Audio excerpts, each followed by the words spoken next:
चलो स्टार्ट करते क्लास। अब इस क्लास में जो हम लोग बात कर रहे हैं रिवीजन बैच की बात करें यहाँ पे, और सबसे पहले जो चैप्टर हम शुरू कर रहे हैं वो है इलेक्ट्रोकेमिस्ट्री।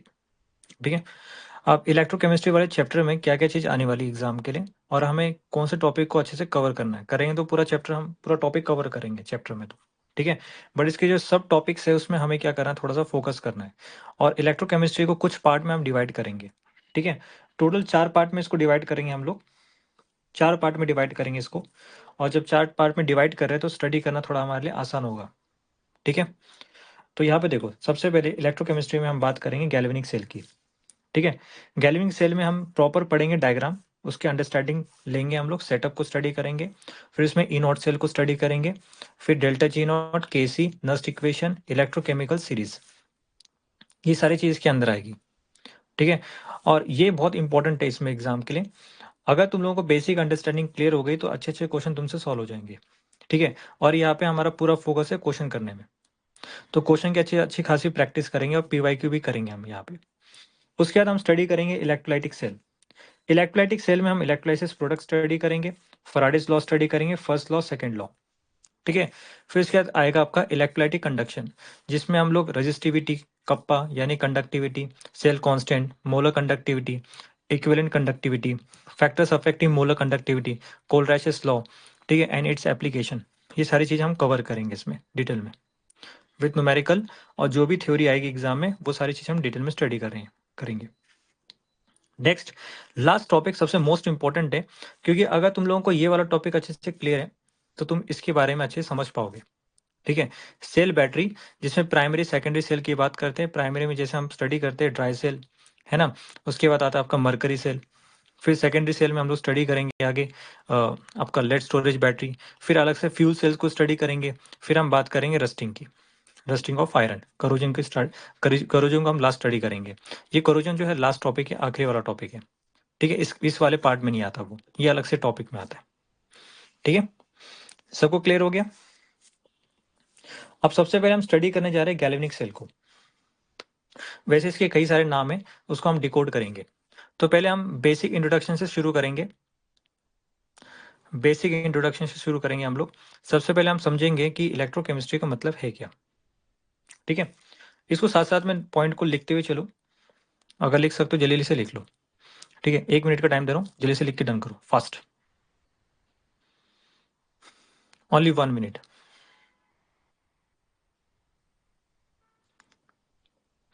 ये 1 डिग्री सेल है। ठीक है, प्राइमरी सेल, सेकेंडरी सेल, ये ध्यान रखना।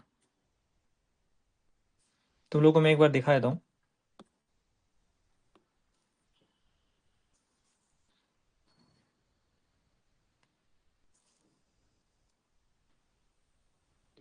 ये कमर्शियल सेल है, कमर्शियल सेल बैटरीज है। प्राइमरी सेल है जिसमें हम लोग ड्राई सेल को स्टडी करेंगे, मरकरी सेल को स्टडी करेंगे। सेकेंडरी सेल में हम स्टडी करेंगे लेड स्टोरेज बैटरी, डिटेल में एक्सप्लेन करूंगा सब कुछ में। फिर फ्यूल सेल जो है अलग से एक टॉपिक है, फिर करोजन आएगा अपना। ठीक है, ये सारी चीजें हम स्टडी करेंगे डिटेल में।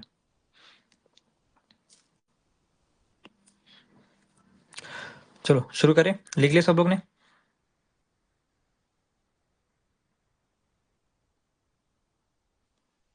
चलो आगे बढ़ते हैं।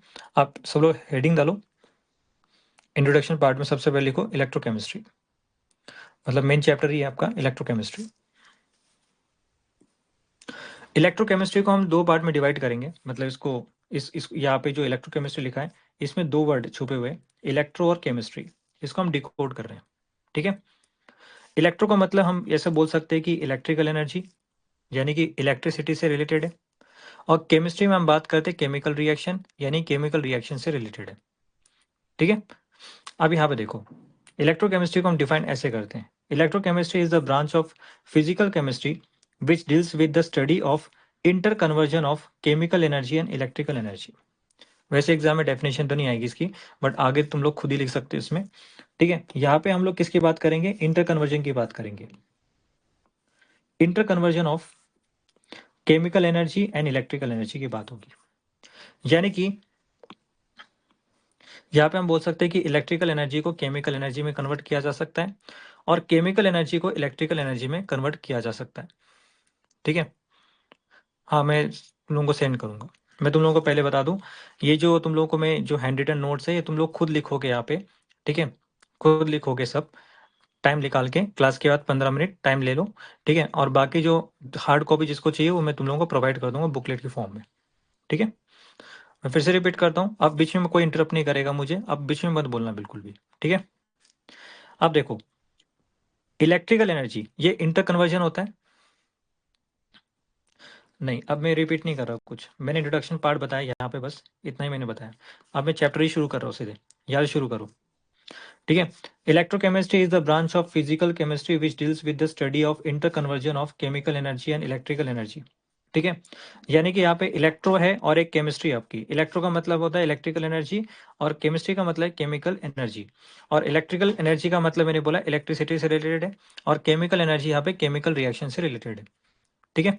और ये आपस में इंटर कन्वर्टेबल होते हैं, ठीक है, कन्वर्ट किया जा सकता है, इलेक्ट्रिकल एनर्जी को केमिकल एनर्जी में कन्वर्ट किया जा सकता है और केमिकल एनर्जी को इलेक्ट्रिकल एनर्जी में कन्वर्ट किया जा सकता है, ठीक है, ये ध्यान रखना, इंटर कन्वर्टेबल है। नेक्स्ट, अगर मैं बोलूँ कि भाई केमिकल एनर्जी से हम इलेक्ट्रिकल एनर्जी में जा रहे हैं, यानी कि अगर मैं इलेक्ट्रिसिटी के थ्रू केमिकल रिएक्शंस करा रहा हूँ, यानी कि यहाँ पे इलेक्ट्रिकल एनर्जी में कन्वर्ट करा रहा हूँ, ठीक है, तो उसके लिए हमारे पास रिएक्शन कैसा होना चाहिए, स्पॉन्टेनियस रेडॉक्स रिएक्शन होना चाहिए। ये पूरा जो इलेक्ट्रोकेमिस्ट्री और रेडॉक्स रिएक्शन पर बेस्ड है पूरा, और रेडॉक्स रिएक्शन का मतलब होता है जिसमें साइमल्टेनियसली ऑक्सीडेशन रिडक्शन होता हो, ठीक है।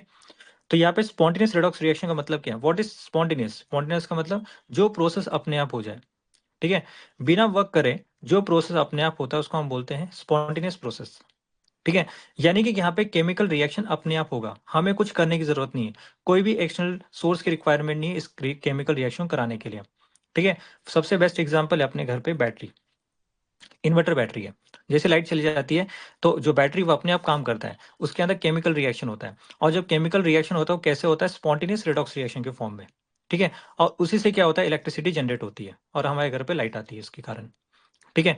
और उसके लिए पहले क्या करना होता है, हमें चार्ज करना होता है, जब चार्ज करेंगे तभी जाके वो बैटरी चार्ज होने के बाद ही यूज होगी, ठीक है। अभी ये तब की बात होगी जब लाइट गई है, जब लाइट जा रही है तो उस केस में बैटरी अपने आप काम करेगी, और इस चीज को समझने के लिए, इसके मैकेनिज्म को स्टडी करने के लिए हम पढ़ेंगे लेड स्टोरेज बैटरी, सबसे आखिरी वाला टॉपिक है, ठीक है। और इसमें जो डिवाइस हम यूज करते हैं, जिसका मतलब हम सेल बोलते हैं इसको हम, वो है galvanic cell, voltaic cell, Daniell cell, या तो इसको इलेक्ट्रोकेमिकल सेल भी बोल सकते हैं हम, ठीक है।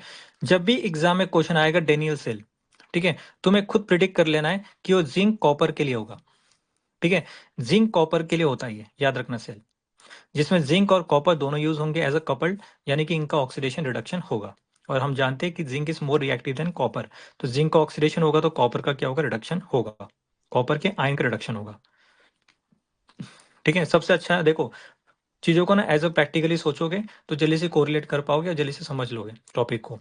तो ये मान के चलो जब बैटरी यूज में ला रहे हैं हम लोग, तो उस केस में हम बोल सकते हैं कि बैटरी के थ्रू मतलब केमिकल रिएक्शन होगा और इलेक्ट्रिसिटी प्रोड्यूस होगी, ठीक है। सेल फोन का एग्जांपल ले लो, अभी तुम लोग सेल फोन यूज कर रहे हो तो उसमें बैटरी अपने आप काम कर रही है, मतलब उसके अंदर केमिकल रिएक्शन अपने आप हो रहा है, जिसके कारण तुम उसमें एक्टिविटीज कर पा रहे हो, ठीक है।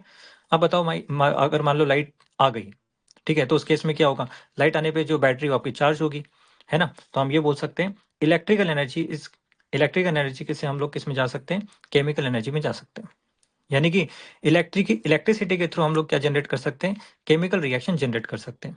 बट याद रखना ये होता है non spontaneous reaction, non spontaneous, यानी कि जो केमिकल जो पड़ा हुआ है वो नॉन स्पॉन्टेनियस है, ठीक है, मतलब जब तक अपन इलेक्ट्रिसिटी प्रोवाइड नहीं करेंगे तब तक केमिकल रिएक्शन नहीं होगा, ये ध्यान रखना, ठीक है।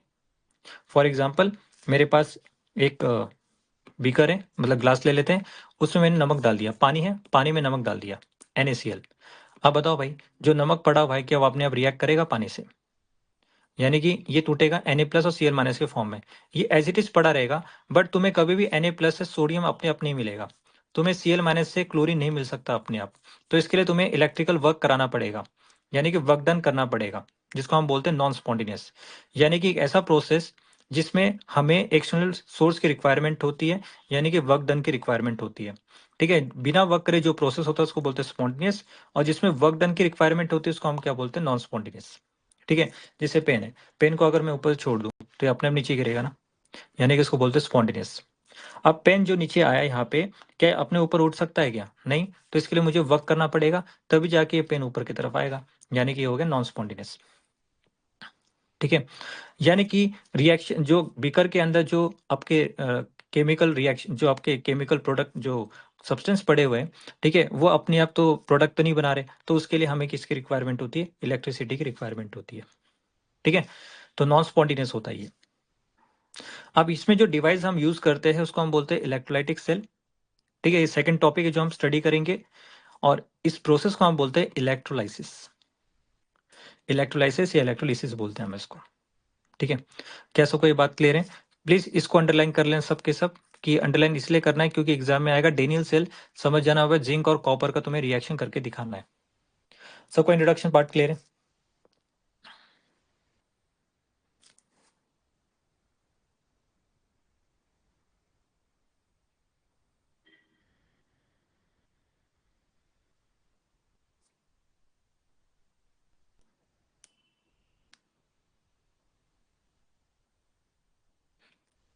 जलेली, ठीक है, हम आगे बढ़ रहे फिर। एक्स्ट्रा कोई बात नहीं होगी इसमें, जितना मैं बार बार बोलूंगा उतना ही तुम लोगों को सुनना है और बोलना है। ठीक है,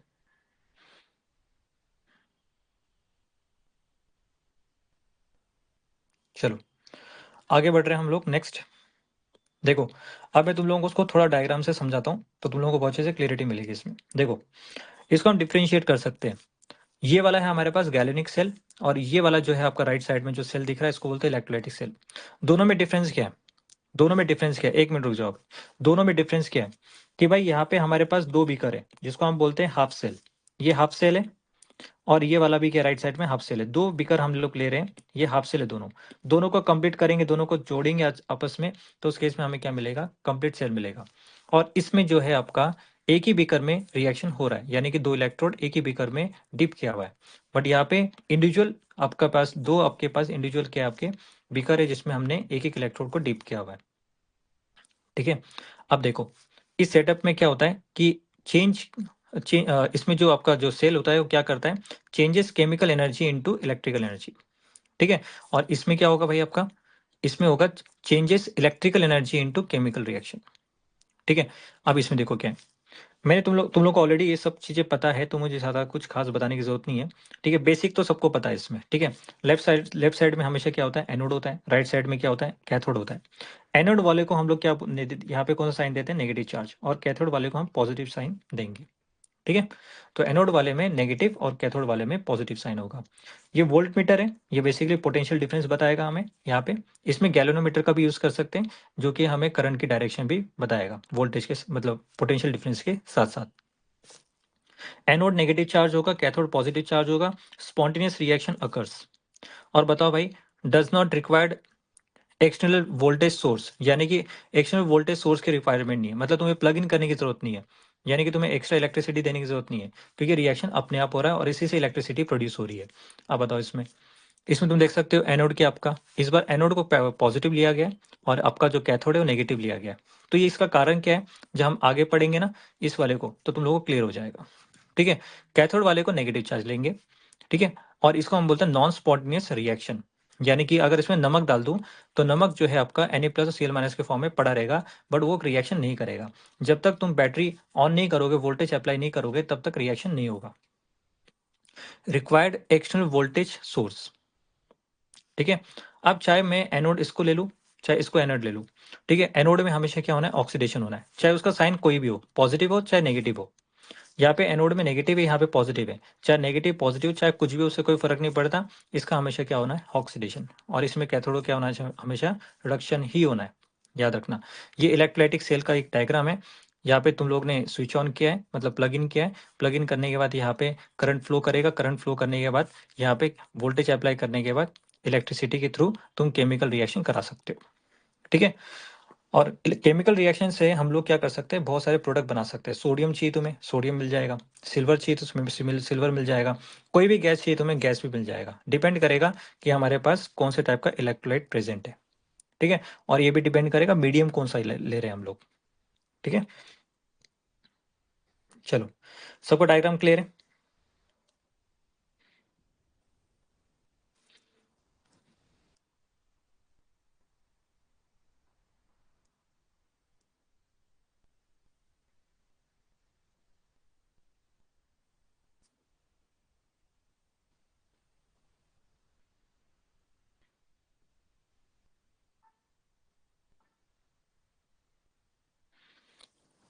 और सीरियस हो जाओ, और प्लीज जैसे मैं बोल रहा हूँ वैसे सुनते हुए चलो, और आज के आज इसको खत्म करने की कोशिश करना।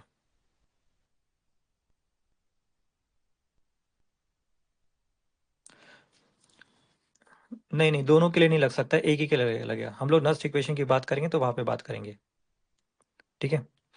अराउंड 8:50 में क्लास हुआ करेगी, ठीक है, 8:59 मैक्स, बस। चलो आगे बढ़ते, नेक्स्ट। मेन पॉइंट्स तुम लोग लिख रहे हो। अगर एग्जाम में डिफरेंस आता है कि गैल्वेनिक सेल या इलेक्ट्रोकेमिकल सेल और इलेक्ट्रोलाइटिक सेल के बीच में डिफरेंस लिखो, तो ये मेन तुम लोग डिफरेंस लिख सकते हो, ठीक है। चलो अब बात करते हैं हम लोग नेक्स्ट। सबसे पहले हम शुरू करने जा रहे हैं अभी गैल्वेनिक सेल। गैल्वेनिक सेल की बात करेंगे।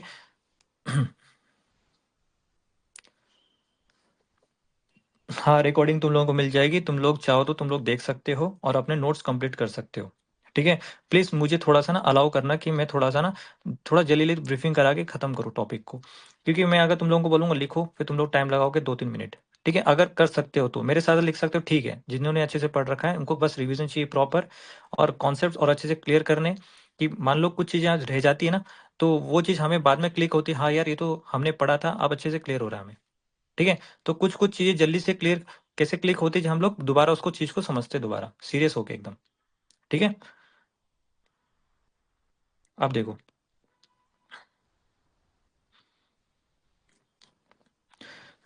प्रस्तुत करते हैं नया टॉपिक, मतलब इसमें पहला टॉपिक शुरू करते हैं गैल्वेनिक सेल। हेडिंग डालो सब लोग, गैल्वेनिक सेल।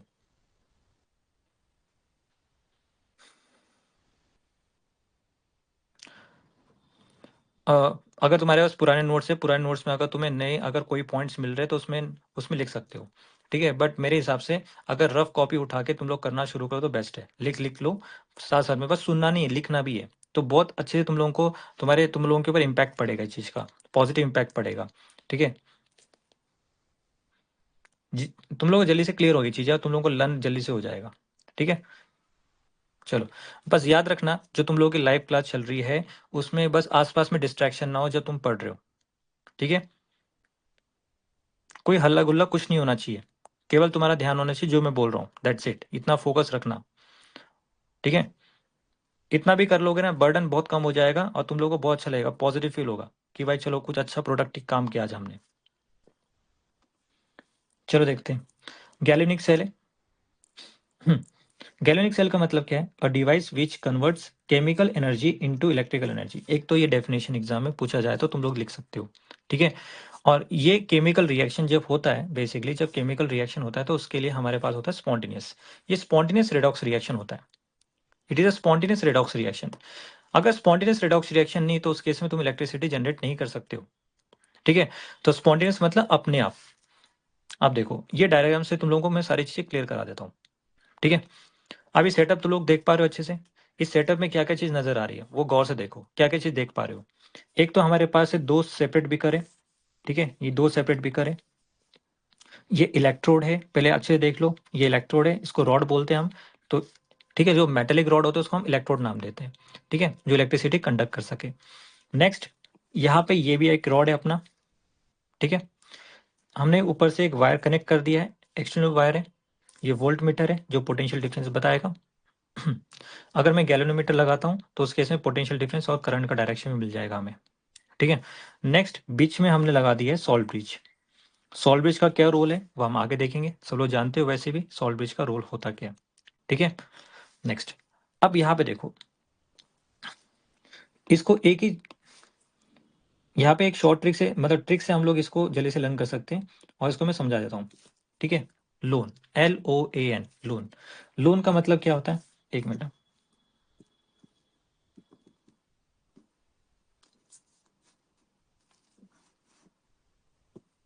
एक मिनट, थोड़ा सा ये थोड़ा सा ना आईपैड हिल रहा है। चलो ठीक है। लोन का मतलब क्या होता है? यहाँ पे एल का मतलब होता है, यहाँ पे लिखते हुए चलना आप साथ साथ में अगर लिख सकते हो तो। एल का मतलब होता है लेफ्ट ऑक्सीडेशन, ए का मतलब है एनोड, और एन का मतलब है नेगेटिवली चार्ज्ड। ये नेगेटिवली चार्ज्ड होता है, ठीक है। Left oxidation anode negatively charged, point to be noted. तो भाई लेफ्ट की तरफ जो भी हमारे पास हाफ सेल होगा, ठीक है, ये एक हाफ सेल है, ये हाफ सेल है और ये हाफ सेल है, दोनों को अगर जोड़ देंगे तो कंप्लीट सेल मिलेगा, जिसको हम बोलते हैं आगे जाके हम बोलेंगे इनॉट सेल, ठीक है। और यहाँ पे जो हमारे पास जो हाफ सेल है इसको बोलते हैं इसका इलेक्ट्रोड पोटेंशियल। अब इलेक्ट्रोड पोटेंशियल बताऊंगा, यहाँ पे इसका इलेक्ट्रोड होगा अपने, यानी कि ये दो इसकी अपनी खुद की इलेक्ट्रोड पोटेंशियल की वैल्यू होगी और दोनों को सॉल्व करके हमें मिलेगा इनॉट सेल। देखो नेक्स्ट, लेफ्ट में क्या होगा, ऑक्सीडेशन, ऑक्सीडेशन है यानी कि एनोड होगा और एनोड पे कौन सा चार्ज होगा, नेगेटिवली चार्ज, यानी कि इस रॉड पे नेगेटिव चार्ज है, तो इसका ऑपोजिट कर दो। तो राइट साइड में क्या अपने पास कैथोड, इसमें रिडक्शन हो रहा है और इसमें पॉजिटिवली चार्ज है, ठीक है। अब हम जानते हैं कि जैसे कि जिंक और कॉपर में सबसे ज्यादा रिएक्टिव कौन है, zinc. Zinc is more reactive than copper. पर जो ज्यादा रिएक्टिव होगा उसका ऑब्वियसली बात है रिडक्शन होगा, और जो कम आपका रिएक्टिव होगा उसका रिडक्शन होगा। जो ज्यादा रिएक्टिव है उसका ऑक्सीडेशन, जो कम रिएक्टिव है उसको क्या बोलते हैं, उसका रिडक्शन। इसका एक रूल है, याद रखना, रूल ये है कि जिस मेटल का तुम इलेक्ट्रोड ले रहे हो उसी मेटल का तुम्हें सोल्यूशन लेना है, यानी कि सॉल्ट सोल्यूशन लेना है, ठीक है। यहाँ पे देख सकते हो जिंक का इलेक्ट्रोड ले रहे हो तो जिंक का ही तुम्हें सॉल्ट सोल्यूशन लेना है। तुम यहाँ पे कॉपर का इलेक्ट्रोड ले रहे हो तो कॉपर का सॉल्ट सोल्यूशन लेना है। ये सॉल्युबल सॉल्ट्स होते हैं, याद रखना, प्रेसिपिटेट वाले नहीं होते, सॉल्युबल सॉल्ट हमेशा याद रखना। जो भी हम सॉल्ट लेंगे सब हमारे पास कैसे होंगे, सॉल्युबल होंगे, point to be noted. Statement form में आ सकता है एग्जाम में, ठीक है। तो भाई जिंक का तो यहाँ पे रिडक्शन हो रहा है, ऑक्सीडेशन हो रहा है सॉरी, और आपका राइट साइड में जो कॉपर है उसका क्या हो रहा है, रिडक्शन हो रहा है। तो देखो अब यहाँ पे मैं बता रहा हूँ, इसको लिखते हैं oxidation half cell, oxidation half cell, इसको लिखेंगे रिडक्शन हाफ सेल।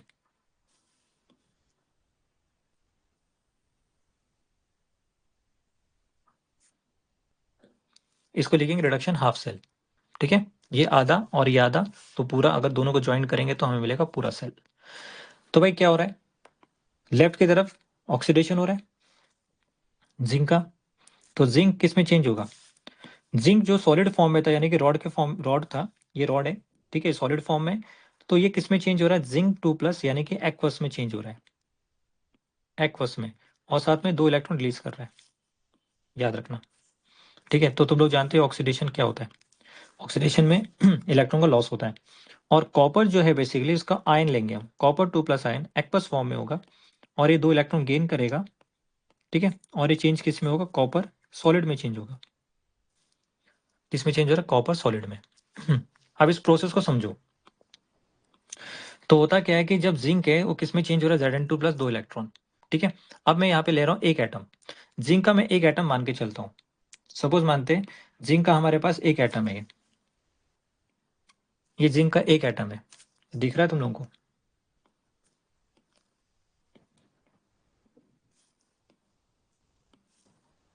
हमारे पास जिंक का एक एटम है, ठीक है, जिंक का एक एटम है।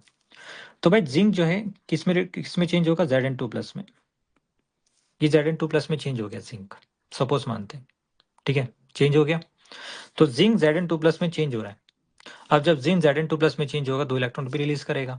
अब देखो अगर यहाँ पे एक्सटर्नल वायर नहीं होता 2 इलेक्ट्रॉन यहाँ पे जमा रहते, इलेक्ट्रोड में जमा रहते या तो सोल्यूशन में चल जाते, ठीक है। तो इलेक्ट्रॉन को एक जगह दूसरी जगह कैरी आउट करने के लिए हम लोग ने यहाँ पे एक वायर लगा दिया, एक्सटर्नल वायर, ताकि इलेक्ट्रॉन यहाँ से मूव कर सकता है, और एक कंडक्टिंग वायर है, ठीक है। अब बताओ जिंक Zn2+ में चेंज हो रहा है, 2 इलेक्ट्रॉन रिलीज कर रहा है, और 2 इलेक्ट्रॉन जो रिलीज हो रहा है, ठीक है, वो किसकी तरफ जा रहा है, वायर की तरफ जा रहा है, मतलब वायर के थ्रू जा रहा है, ठीक है। तो यहाँ से हमें किसका डायरेक्शन मिल रहा है, इलेक्ट्रॉन का डायरेक्शन मिल रहा है, कि इलेक्ट्रॉन कहाँ से कहाँ मूव कर रहा है, फ्रॉम एनोड टू कैथोड की तरफ, ठीक है। तो जिंक का एक एटम Zn2+ में चेंज हो रहा है, यानी कि जिंक का जो एटम है 2 इलेक्ट्रॉन रिलीज कर रहा है, 2 इलेक्ट्रॉन यहाँ पे जाएंगे, यानी कि ये जो कैथोड जो नेगेटिव चार्ज यानी कि जो कॉपर है, ये इलेक्ट्रॉन को पुल करेगा अपनी तरफ, इसको अपनी तरफ अट्रैक्ट करेगा, क्योंकि ये पॉजिटिव चार्ज है, ठीक है। तो ये सब देखा गया कि जिंक में से इलेक्ट्रॉन निकला और वो इलेक्ट्रॉन जा रहा है कॉपर की तरफ, ठीक है, और इसने इलेक्ट्रॉन खींच लिया। अब बताओ ये जिंक जो कॉपर है वो क्या कर रहा है, 2 इलेक्ट्रॉन को वेलकम कर रहा है, इसको अपनी तरफ खींच लिया, ठीक है। तो सोल्यूशन के अंदर क्या पड़ा हुआ है, सोल्यूशन के अंदर अपने पास कॉपर 2+ है ऑलरेडी, CuSO4 है ना, ये CuSO4 है, ये ZnSO4 है। तो भाई ZnSO4 को जो ब्रेक करेंगे तो किसमें टूटेगा ये बताओ, Zn2+ और साथ में SO4 2- में, है ना, Zn2+ और SO4 2- में टूटेगा ये। Got it. नेक्स्ट यहाँ पे देख सकते हो कि जो कॉपर 2+ है और यहाँ पे SO4 2- है, तो कॉपर 2+ क्या करेगा सोल्यूशन में से, ये जो इलेक्ट्रोड है इसमें इससे इलेक्ट्रॉन खींच लेगा अपनी तरफ। ठीक है, 2 इलेक्ट्रॉन गया तो इलेक्ट्रोड को, ये इलेक्ट्रोड में 2 इलेक्ट्रॉन जमा हो रहे हैं, तो कॉपर 2+ जैसे देखेगा तो 2 इलेक्ट्रॉन को अपनी तरफ खींच लेगा। देखो कॉपर 2+ यहाँ पे 2 इलेक्ट्रॉन गेन कर लेगा, 2 इलेक्ट्रॉन गेन करेगा और किस में चेंज होगा, कॉपर में चेंज होगा। Got it. तो भाई ये वाला जो है आपका, ये सोल्यूशन का है, ये सोल्यूशन में गया, ये सोल्यूशन का कॉपर 2+ है। ठीक है, और ये इलेक्ट्रॉन जो है कहाँ पे, इलेक्ट्रोड में। कौन से इलेक्ट्रोड में, कॉपर के इलेक्ट्रोड में। ठीक है, कॉपर इलेक्ट्रोड में प्रेजेंट है, और ये क्या कर रहा है, 2 इलेक्ट्रॉन गेन कर रहा है और किस में चेंज हो रहा है, कॉपर में। यानी कॉपर 2+ 2 इलेक्ट्रॉन गेन करके कॉपर का एक एटम में चेंज होगा, क्योंकि हम एक एटम की बात कर रहे हैं। ठीक है, तो सोल्यूशन में से कॉपर 2+ आया, उसने 2 इलेक्ट्रॉन गेन कर लिया। ठीक है, अब भाई यहाँ पे तो एक ही एटम की बात हो रही है, यहाँ पे तो सैकड़ों एटम है प्रेजेंट, हमारे पास सैकड़ों एटम है, बहुत सारे एटम्स है। अब मैं बोल सकता हूँ कि बहुत सारे जो जिंक एटम है किस में चेंज होंगे, बहुत सारे Zn2+ में चेंज होंगे, यानी कि बहुत सारे 2 इलेक्ट्रॉन्स निकलेंगे, ऐसे 2 इलेक्ट्रॉन करके निकलेंगे बहुत सारे। ठीक है, अब बहुत सारे इलेक्ट्रॉन निकलना शुरू करेंगे तो उस केस में यहाँ पे बहुत सारे जो है कॉपर 2+ जो सोल्यूशन के अंदर प्रेजेंट है, तो बहुत सारे टू इलेक्ट्रॉन्स को लेना शुरू करेंगे, एक एक कॉपर आयन मिलके 2+ आयन। तो यानी कि बहुत सारा यहाँ पे कॉपर 2, जो कॉपर 2+ है वो कॉपर के फॉर्म में यहाँ पे डिपॉजिट हो जाएगा, कॉपर रॉड के सरफेस में जाके डिपॉजिट हो जाएगा। ठीक है, ये देखो, और धीरे धीरे क्या हो रहा है, इसका मास कम होता जाएगा, जो जिंक है Zn2+ में चेंज हो रहा है, यानी कि सॉलिड्स, जो इसका सॉलिड जो पार्ट है वो डिग्रेड होता जाएगा, कम होता जाएगा ऐसे। यानी कि सोल्यूशन के अंदर हमें बहुत सारा कॉपर Zn2+ देखने को मिलेगा, यानी कि पॉजिटिव चार्ज देखने को मिलेगा बहुत सारा ये। ठीक है, ऐसे। तो यहां से हमने क्या ऑब्जर्व किया बताओ, ऑब्जर्व ये किया हमने, पहला ऑब्जर्वेशन,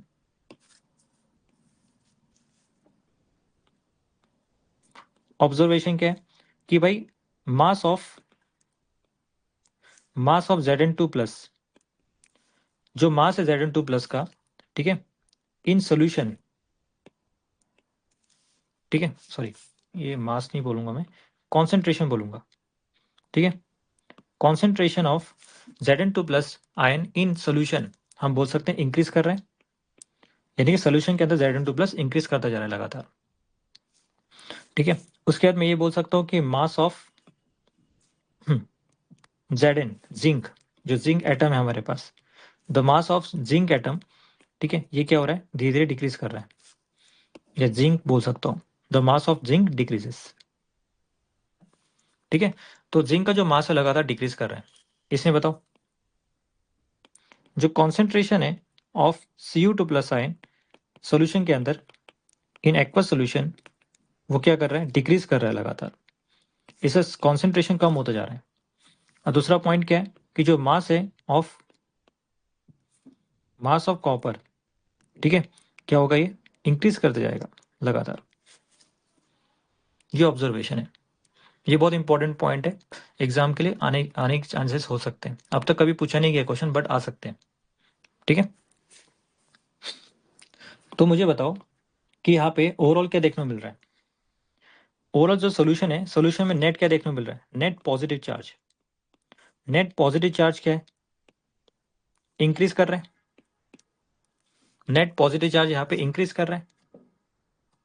ठीक है, और इसके अंदर सोल्यूशन के अंदर नेट नेगेटिव चार्ज क्या होगा, नेट नेगेटिव चार्ज ये इंक्रीज करेगा। देखो सोल्यूशन के अंदर, सोल्यूशन के अंदर जो पॉजिटिव चार्ज लगातार बढ़ता जा रहा है, बट ये भी ध्यान रखना कि सोल्यूशन के अंदर Zn2+ और SO4 2- पहले से प्रेजेंट थे। ठीक है, पहले से प्रेजेंट थे। ऐसे मान के चलो कि भाई अपने पास स्टार्टिंग में जो ZnSO4 था, जब रिएक्शन नहीं हुआ था, तो अपने पास 100 ZnSO4 मॉलिक्यूल थे, मतलब ये थे हमारे पास सॉल्ट। ठीक है, बट जैसे रिएक्शन शुरू हुआ तो हमने देखा कि हमारे पास जो एडिशनल Zn2+ है वो बढ़ता जा रहा है, यानी कि एडिशनल Zn2+ देखने को मिल रहा है। यानी कि हम ये बोल सकते हैं out of 100 Zn2+ and out of 100 SO4, ठीक है, यस, हमेशा इंक्रीज करेगा। ठीक है, तो स्टार्टिंग में तुम लोग देख सकते हो Zn2+ का जो नंबर था वो 100 था, और SO4 2 माइनस का नंबर क्या था इसमें, वो भी 100 था। बट जैसे जैसे Zn2 प्लस में चेंज हुआ तो Zn2 प्लस का अमाउंट बढ़ता गया, है ना। Zn2 प्लस जो है उसका जो कॉन्सेंट्रेशन है बढ़ता गया।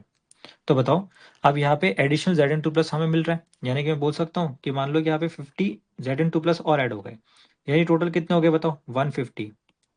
और यहाँ पे SO4 2 माइनस कितना हमारे पास अभी 100 है, यानी कि तो कांस्टेंट है, इसमें का इसका कोई लेना देना नहीं है, ठीक है। तो ओवरऑल मैं बोल सकता हूँ ना कि सोल्यूशन के अंदर पॉजिटिव चार्ज बढ़ रहा है, पॉजिटिव चार्ज क्या कर रहा है, इंक्रीज कर रहा है। इस वाले में आ जाओ, बताओ कॉपर 2 प्लस में बोल रहा हूँ कि मेरे पास 100 है, पहले 100 थे, ठीक है। अब उसमें से 40, मैंने 40 लिखा है 50 लिखा है, ठीक है। मान लो 50 जो है कॉपर 2 प्लस है कॉपर में चेंज हो गए, यानी कि सॉलिड फॉर्म में, तो बचे कितने अपने पास 50। और SO4 जो 2 माइनस है वो कितने अपने पास 100 है, अभी भी वो कांस्टेंट है। तो ओवरऑल तुम लोग क्या देखोगे, ओवरऑल तुम देखोगे कि जो कॉपर 2 प्लस का जो कॉन्सेंट्रेशन है वो SO4 2 माइनस के मुकाबले क्या है, कम है, ठीक है। तो ओवरऑल तुम लोगों को क्या देखने को मिलेगा, नेगेटिव चार्ज, नेगेटिव चार्ज देखने को मिलेगा। इस वाले में क्या देखने को मिलेगा बताओ, यहाँ पे जो कॉन्सेंट्रेशन है, यहाँ पे जो कॉन्सेंट्रेशन है,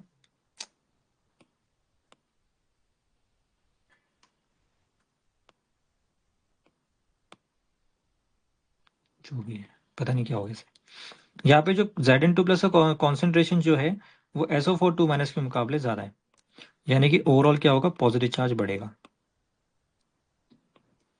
ठीक है। नेट पॉजिटिव चार्ज बढ़ेगा सोल्यूशन का। सबको यहाँ तक क्लियर हो गया। तो मैं लिख सकता हूँ कि यहाँ पे नेगेटिव चार्ज बढ़ रहा है सोल्यूशन का, यस और नो, नेगेटिव चार्ज बढ़ रहा है। और यहाँ पे कॉपर Zn2 प्लस का कॉन्सेंट्रेशन ज्यादा होने के कारण यहाँ पे पॉजिटिव चार्ज बढ़ेगा, और इनडायरेक्टली SO4 2 माइनस का कॉन्सेंट्रेशन यहाँ पे बढ़ रहा है। क्लियर है सबको यहाँ तक।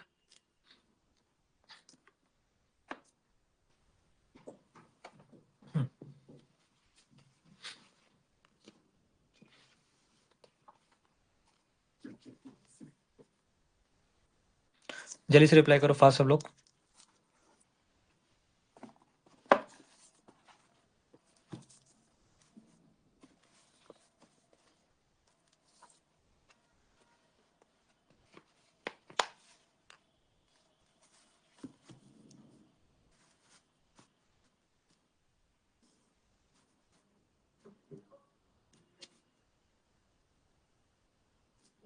चलो मैंने इतना सारा तुम लोग को डिटेल में समझा दिया है, ठीक है। इसमें तो टाइम लगेगा, जिसमें टाइम लगेगा उसमें टाइम लेके काम करूंगा मैं, ठीक है। और जिसमें मुझे लगता है फटाफट करना है वो मैं करा दूंगा। अब नेक्स्ट पॉइंट क्या है देखो, समझो आप सब लोग फटाफट, ठीक है। वेरी गुड, ये पॉइंट्स लिखा करो, जो मैं लिखता हूँ ना वो इंपॉर्टेंट है। अब यहाँ से हमें क्या पता लग गया कि भाई सोल्यूशन के अंदर पॉजिटिव चार्ज बहुत ज्यादा हो गया, नेगेटिव चार्ज बहुत ज्यादा हो गया। अब यहाँ पे रोल किसका आता है, यहाँ पे रोल आता है सॉल्ट ब्रिज का, ठीक है। सॉल्ट ब्रिज का रोल आ जाता है। सॉल्ट ब्रिज का रोल क्या है वो समझेंगे हम। देखो होता है क्या है कि बहुत सारे Zn2 प्लस चेंज, यहाँ पे बहुत सारे Zn2 प्लस में चेंज हो गए, और बहुत सारे जो कॉपर 2 प्लस आयन जो है कॉपर में चेंज हो गए, ठीक है। मतलब सॉल्ट ब्रिज को ऐड करने से कि पहले की बात बता रहा हूँ मैं सब कुछ, कि अभी बिना सॉल्ट ब्रिज के भी काम कर रहा है सेल, ऐसा नहीं कि नहीं करेगा, करेगा, ठीक है। बट उसकी भी अपनी एक लिमिटेशन है, वो मैं बताता हूँ क्या लिमिटेशन है। देखो बहुत सारा अगर कॉपर Zn2 प्लस अगर यहाँ पे इकट्ठा हो रहा है सोल्यूशन के अंदर, तुम देख सकते हो कि सोल्यूशन बहुत ज्यादा क्या हो गया, पॉजिटिवली चार्ज हो गया, यानी कि हमें पॉजिटिव चार्ज फील्ड हो गया जमा। यहाँ पे बताओ बहुत सारा नेगेटिव चार्ज इकट्ठा हो गया, है ना। अब मान लो कि भाई जिंक को Zn2 प्लस में चेंज होना है, Zn2 प्लस में चेंज होना है, उसकी टेंडेंसी है चेंज होने की। बट होगा होगा क्या यहाँ पे, कि यहाँ पे क्राउड बहुत ज्यादा है, पॉजिटिव चार्ज का बहुत ज्यादा क्राउड है, ठीक है। अब चाहकर भी जिंक जो है Zn2 प्लस में चेंज नहीं हो पा रहा है, क्योंकि यहाँ पे क्राउड बहुत ज्यादा है, क्योंकि यहाँ पे रिपल्शन फेस करना पड़ेगा जिंक को, यानी कि Zn2 प्लस में जल्दी चेंज होगा ही नहीं, क्योंकि यहाँ पे रिपल्शन हो जाएगा, है ना, क्योंकि इतनी ज्यादा भीड़ इकट्ठा है। सोचो पैर रखने की जगह नहीं, इसका मतलब ये है कि यानी कि जिंक Zn2 प्लस में चेंज होना चाहता है बट हो नहीं पा रहा है, क्योंकि यहाँ पॉजिटिव चार्ज फील्ड बहुत ज्यादा है, यहाँ पे क्राउडेड रीजन बहुत ज्यादा है, ठीक है। तो इसके कारण क्या होगा, मान लो एक आधा Zn2 प्लस में चेंज भी हो गया, मानते हैं, मान के चलते हैं, ठीक है। होगा क्या कि दो इलेक्ट्रॉन जो रिलीज हुए, ठीक है।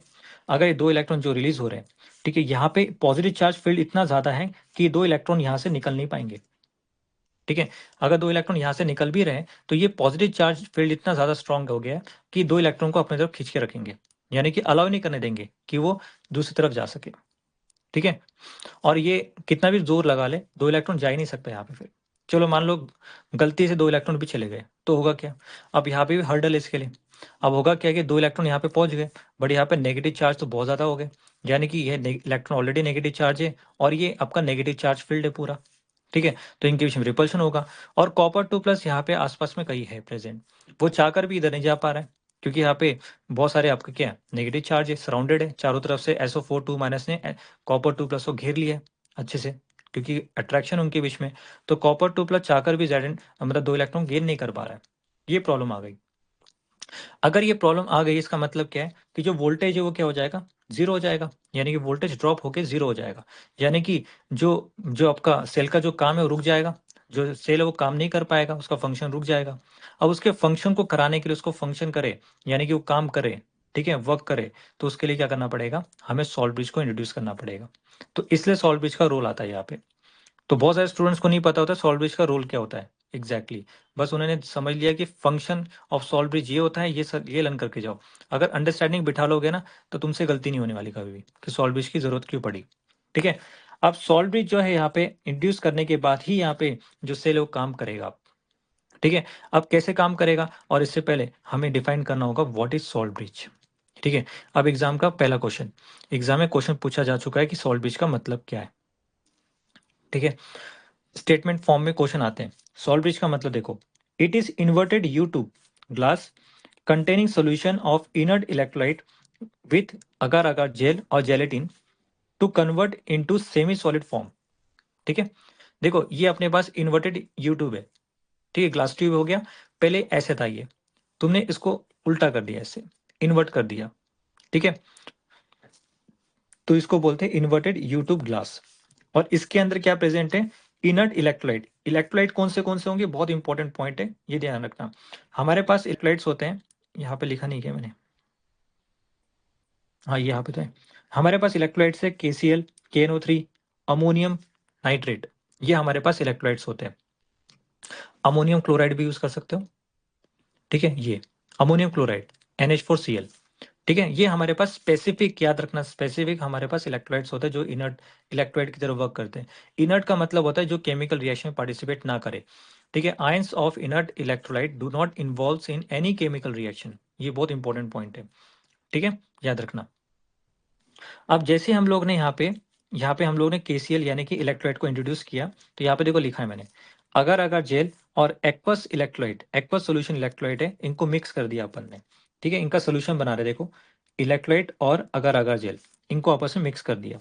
मिक्स करने पे हमें क्या मिलेगा, सेमी सॉलिड मिलेगा। जो जेली होता है ना, जेली जो तुम लोग ने खाया होगा, जैम हो गया। ठीक है, ये बेसिकली क्या होता है, आपके सेमी सॉलिड फॉर्म में होते हैं। ठीक है। और यहाँ पे कॉटन प्लग लगा दिया है ताकि यहाँ से जो आयन से वो ना गिरे। ठीक है। तो उनको प्रिवेंट करने के लिए हम लोग यहाँ पे कॉटन प्लग लगा देते हैं।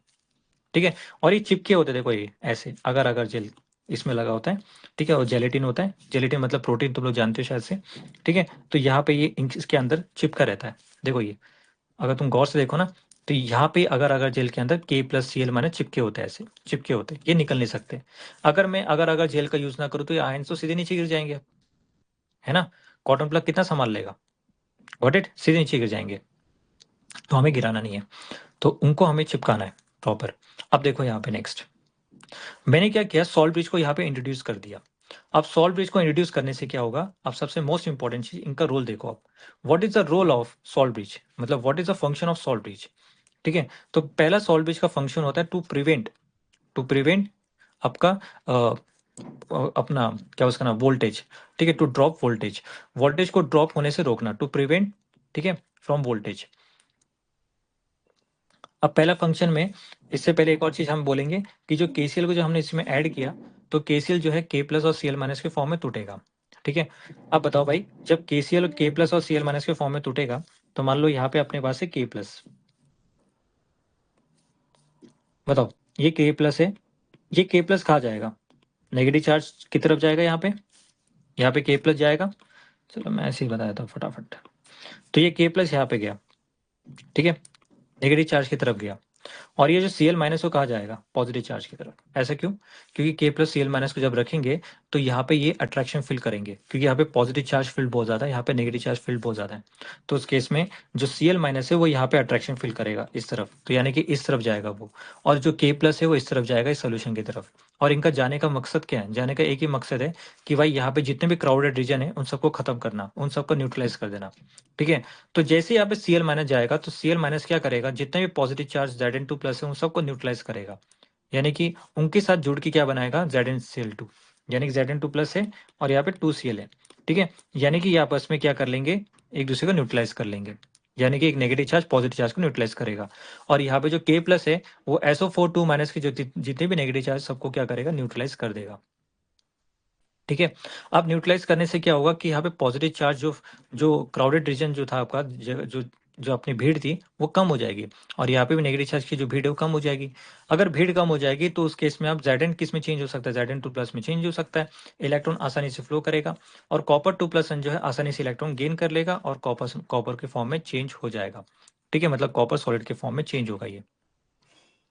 ठीक है, ये इंपॉर्टेंट है।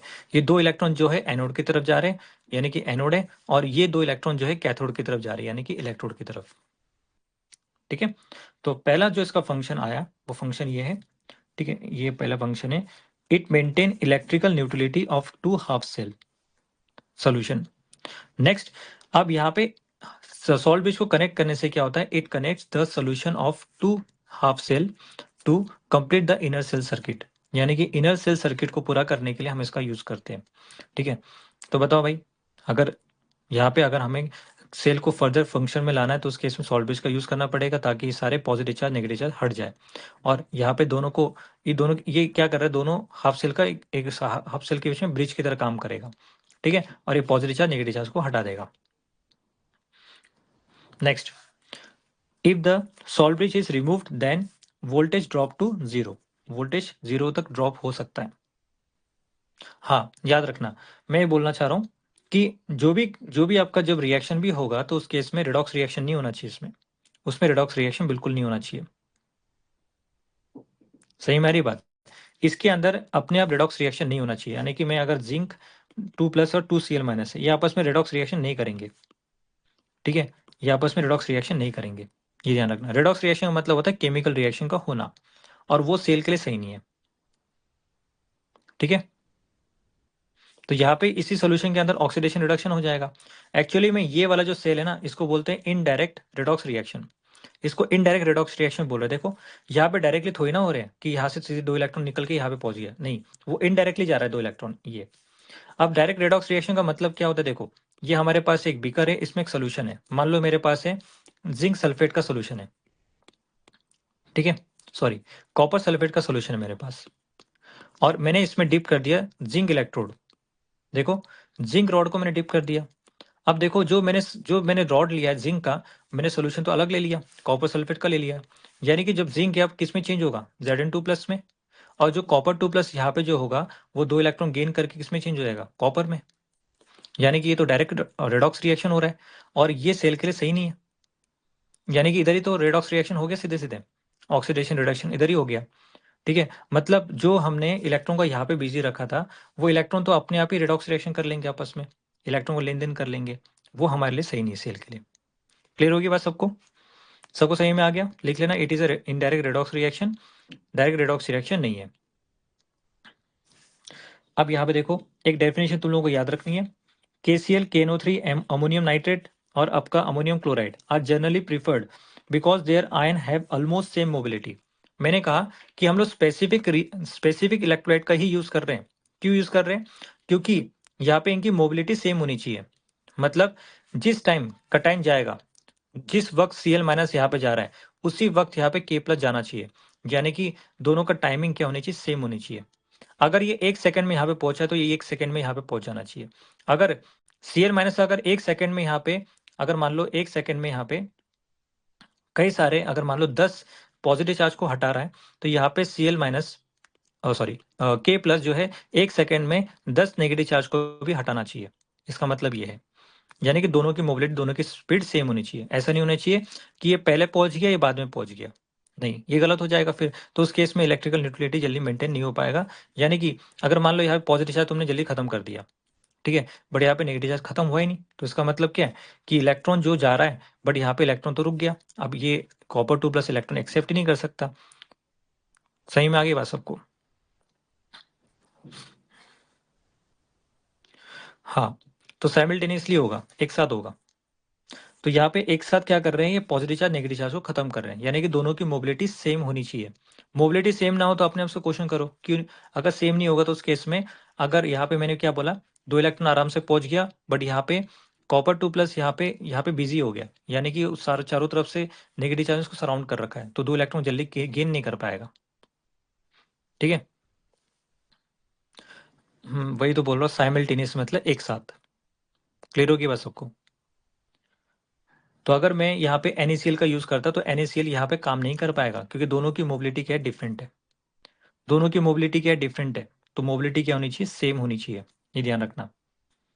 मैंने क्या बोला, at the same time, same time दोनों ने जाना चाहिए, और दोनों ने नेगेटिव चार्ज पॉजिटिव चार्ज को इक्वली खत्म कर देना चाहिए, तब जाके वहां पे बैलेंस होगा, इलेक्ट्रॉन मूव कर पाएगा। तो वहां पे हम बोल सकते हैं simultaneously oxidation reduction reaction takes place.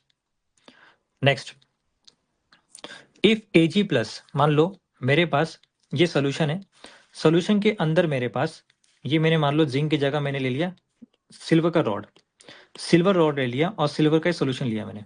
अब तुम लोगों को सही में आ रहा है कि हम लोग जिस मेटल का इलेक्ट्रोड ले रहे हैं उसी का सोल्यूशन क्यों ले रहे हैं, हम लोग उसी का सॉल्युबल सोल्यूशन क्यों ले रहे हैं? सबको सही में आ गई ना बात? क्योंकि हम लोग यहाँ से, हम यहाँ पे डायरेक्ट रेडॉक्स रिएक्शन से बचना चाहेंगे, ठीक है, ताकि यहाँ पे इलेक्ट्रॉन आपस में लेन देन ना हो। ठीक है, अब देखो यहाँ पे Ag+ अगर सोल्यूशन में प्रेजेंट है, या मरकरी का सोल्यूशन प्रेजेंट है Hg2+, या Pb2+, या Tl+, अगर ये आयंस प्रेजेंट है, ये आयंस का मतलब ये हो गया, मान लो कि इनका रॉड है, ये सिल्वर रॉड, मरकरी का रॉड हो गया, पीबी का रॉड हो गया, टीएल का रॉड हो गया। ठीक है, ions are present in the cell, then KCl is not used, KCl का यूज नहीं करेंगे। मान लो मैंने यहाँ पे Ag का रॉड ले लिया, तो भाई Ag किस में चेंज हो जाएगा, Ag+ में। और मैंने यहाँ पे ले लिया KCl सोल्यूशन, मतलब सॉल्ट ब्रिज में, तो Cl- क्या करेगा, सोल्यूशन में जाएगा, और Cl- जब सोल्यूशन में जाएगा तो ये Ag+ और Cl- मिलकर क्या बना लेंगे, प्रेसिपिटेट बना लेंगे। AgCl का प्रेसिपिटेट बन जाएगा, यानी कि इनसॉल्युबल सॉल्ट बनेगा। जबकि हमने सॉल्ट कौन सा लिया है, सॉल्युबल, सॉल्युबल सॉल्ट लिया है। क्योंकि अगर आयंस ही प्रेजेंट नहीं होंगे तो उस केस में रिएक्शन कैसे हो पाएगा? क्लियर होगी बात सबको?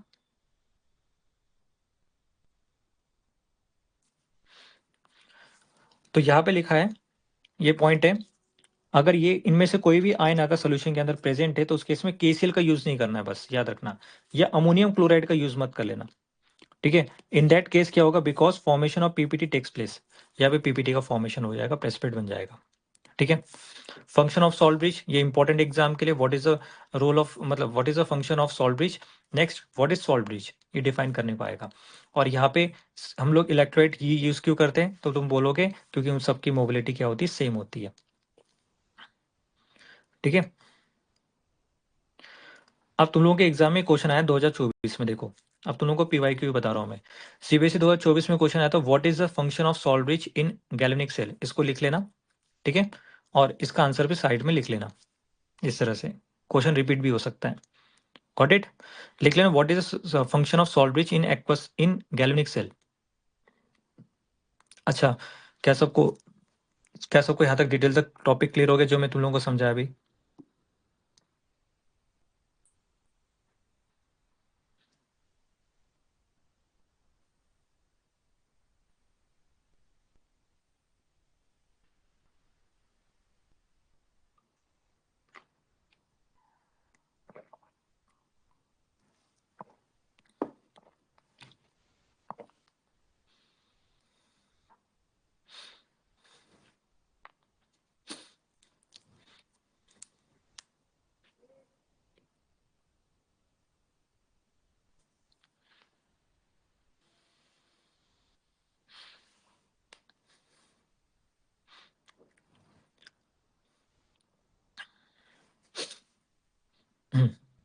अब देखो सब लोग नेक्स्ट,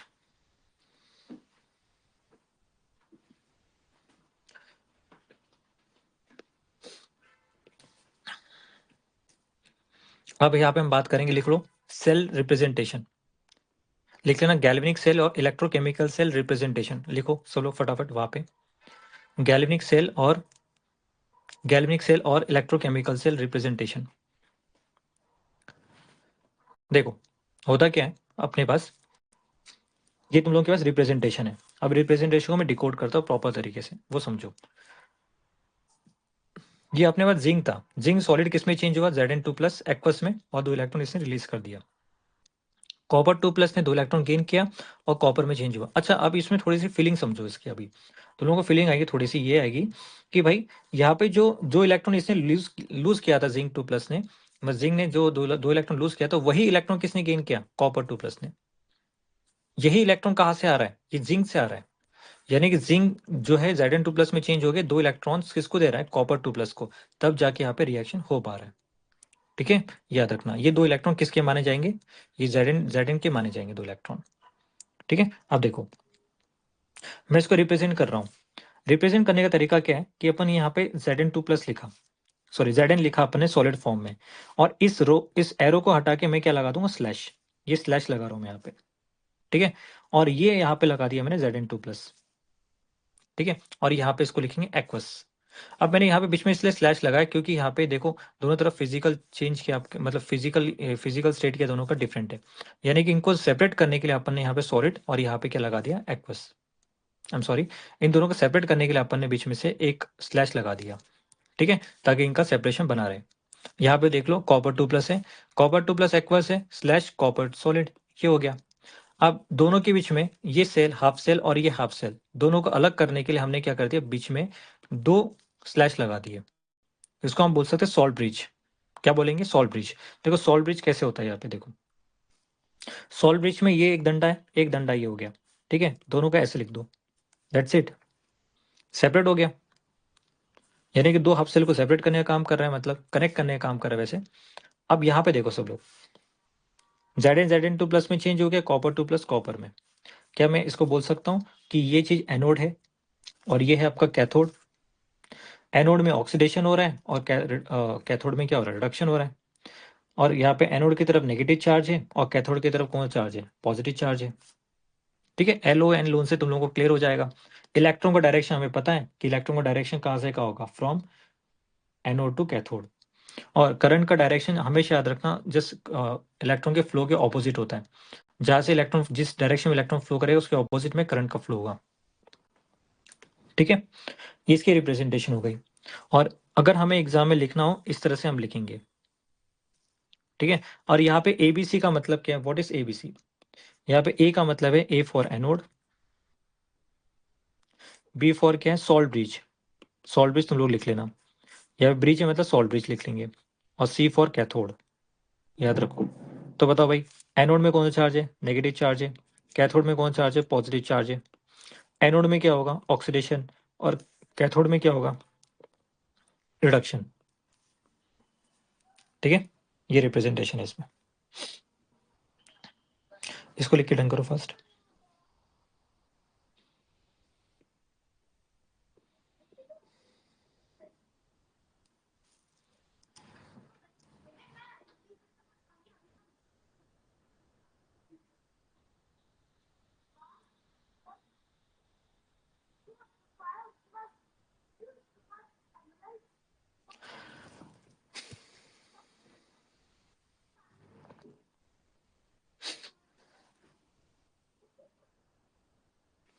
चलो ठीक है, आगे बढ़ते हैं। अब यहाँ पे एक और चीज समझना सब लोग, मुझे बताओ,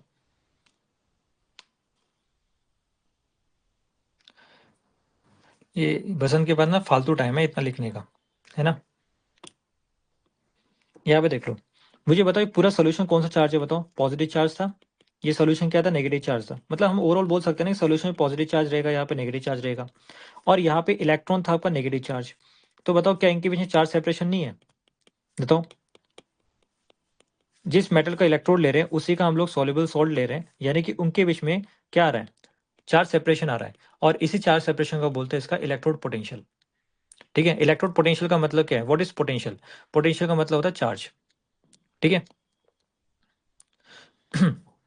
और पोटेंशियल डिफरेंस से मतलब पॉजिटिव चार्ज है और नेगेटिव चार्ज है। इसका मतलब ये तो है, ये पॉजिटिव पोटेंशियल और नेगेटिव पोटेंशियल है, यानी कि चार्ज सेपरेशन हो गया, इसको बोलेंगे इसका इलेक्ट्रोड पोटेंशियल। और यहाँ पे देखो, यहाँ पे नेगेटिव चार्ज है और यहाँ पे देखो ये पॉजिटिव चार्ज है पूरा इलेक्ट्रोड, जिसके कारण क्या होगा, जिसके कारण हम बोल सकते हैं यहाँ पे भी पोटेंशियल डिफरेंस जनरेट हो रहा है, इसको हम बोलते हैं इलेक्ट्रोड पोटेंशियल। अब ये कौन से टाइप का इलेक्ट्रोड पोटेंशियल है, ये हो गया ऑक्सीडेशन इलेक्ट्रोड पोटेंशियल, इसको हम क्या बोलते हैं, ऑक्सीडेशन इलेक्ट्रोड पोटेंशियल। और इसको हम क्या बोलते हैं, रिडक्शन इलेक्ट्रोड पोटेंशियल। ठीक है, मतलब लेफ्ट साइड में ऑक्सीडेशन हो रहा है तो इसको बोलते हैं oxidation reduction, sorry oxidation electrode potential, और राइट साइड में रिडक्शन हो रहा है तो बोलेंगे रिडक्शन इलेक्ट्रोड पोटेंशियल। ठीक है, और दोनों का जो पोटेंशियल निकल के आया, देखो ओवरऑल तो यहाँ पे नेगेटिव चार्ज आ रहा है और यहाँ पे क्या आ रहा है, पॉजिटिव चार्ज आ रहा है। अब देख सकते हो दो इलेक्ट्रोड में ऑपोजिट चार्ज आ रहा है, यानी कि इनके बीच में पोटेंशियल डिफरेंस आ गया, और इसी पोटेंशियल डिफरेंस को हम क्या बोलते हैं, तो अगर दो हाफ सेल है, इनका पोटेंशियल डिफरेंस अगर है, ठीक है, तो इन दैट केस उसको हम बोलते हैं ई सेल, इसको हम बोलते हैं सेल पोटेंशियल। ये हो गया सेल का पोटेंशियल, ओवरऑल सेल का पोटेंशियल। और एक पर्टिकुलर हाफ सेल का जो पोटेंशियल होता है उसको बोलते हैं इलेक्ट्रोड पोटेंशियल। ठीक है, ये ध्यान रखना। और मैंने कहा था अभी थोड़ी देर पहले कि जो सेल पोटेंशियल निकल के आएगा उसको ई सेल से डिनोट करते हैं हम, ई सेल। और जब इसको स्टैंडर्डाइज करेंगे सोल्यूशन को तो वहां पे ई नॉट लगाते थे हम, क्या लगाएंगे, ई नॉट। अब देखो सब लोग नेक्स्ट, समझने वाली बात क्या, देखो फटाफट। अच्छा थोड़ा सा रिकैप करा देता हूँ, हल्का सा जल्दी हो जाएगा।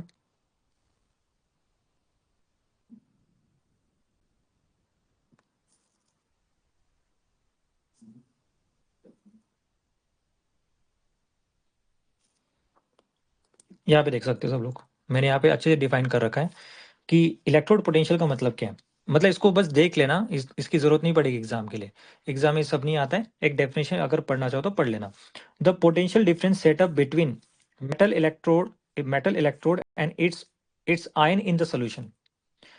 अब ये कहाँ पे डायग्राम इसका, देखो ये मेटल इलेक्ट्रोड है और उसका सोल्यूशन है, ठीक है, उसका आयन का सोल्यूशन है, इनके बीच में जो पोटेंशियल डिफरेंस आता है चार्ज सेपरेशन को, उसी को बोलते हैं हम इलेक्ट्रोड पोटेंशियल। ठीक है, अब देखो यहाँ पे मैंने इसको स्टैंडर्ड फॉर्म में लेके आ रहा हूँ, स्टैंडर्ड इलेक्ट्रोड पोटेंशियल के फॉर्म में। और यहाँ पे सिंपली अगर हम इलेक्ट्रोड पोटेंशियल बोलते हैं उसको बोलते हैं ई इलेक्ट्रोड, क्या बोलेंगे, ई इलेक्ट्रोड।